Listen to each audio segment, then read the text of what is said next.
আর গো বিষয় জানি তোমরা এই বর্তমানে অনেকেই গয়াল এবং হরিণ খামার করে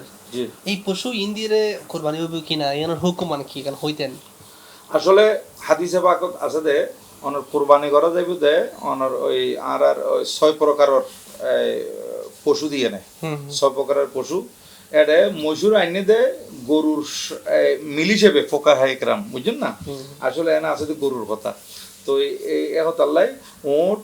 মহিষ গরু ছাগল দুম্বা ভেড়া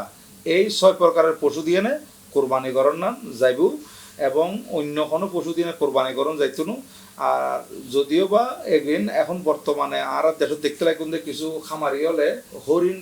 এবং গয়াল লালন পালন করে তো হরিণ এবং গয়াল লালন পালন করলে এগিন অনেক গৃহপালিত হয়ে যেত না কিছু মানুষে খামারি হলে লালন পালন করে বলি ইবে গৃহপালিত নবী বা আগইতে বন্য পশু হিসেবে ধর্তব্য এখন তাহলে বলি গয়াল দিয়ে মোটো কোরবানি নইব হরিণ দিয়ে নইব তো এই অনর এগিন কিন্তু অনর বিবে স্বাধীন মধ্যে ব্যবহার করতে পারবেন বিয়ের মধ্যে জড়াইতে পারবেন অনবর স্বাধীন মধ্যে পারবেন হালাল পশু কিন্তু কোরবানি লাই না